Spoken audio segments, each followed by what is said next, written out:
Well, welcome back to story time. We're going to read the story, The Wolf's Chicken Stew. This is one of my favorite stories. And if you think about a wolf and a chicken, we know that they usually are not best friends.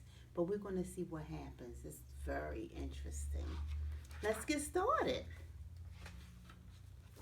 There once lived a wolf who loved to eat more than anything else in the world. As soon as he finished one meal, he began to think of the next. One day, the wolf got a terrible craving for chicken stew. All day long, he walked across the forest in search of a delicious chicken. Finally, he spotted one. Ah, she is just perfect for my stew, he thought. The wolf crept closer, but just as he was about to grab his prey, oh, we see him, look at him really close. He had another idea. If there was just a way to fatten this bird a little more, he thought there would be all the more stew for me. So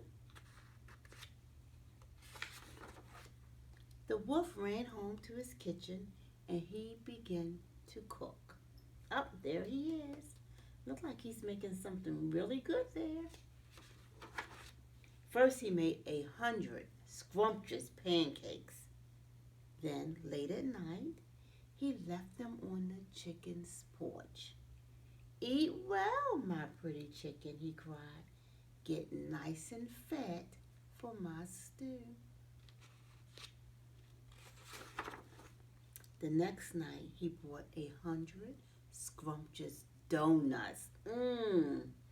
Eat well, my pretty chicken, he cried. Get nice and fat for my stew.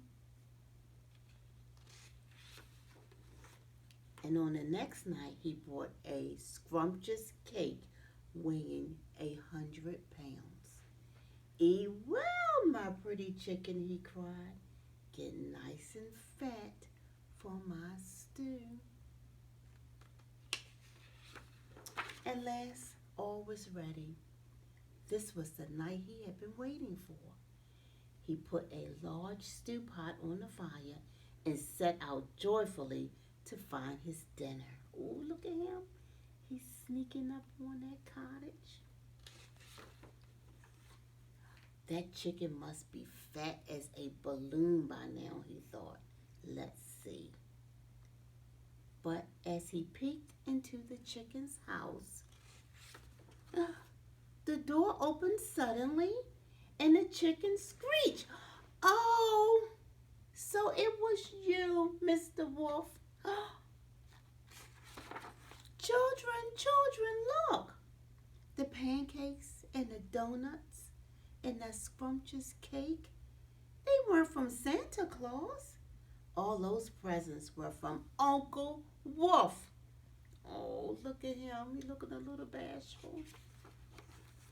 The baby chicks jumped all over the wolf and gave him 100 kisses. Oh, thank you, Uncle Wolf. You're the best cook in the world.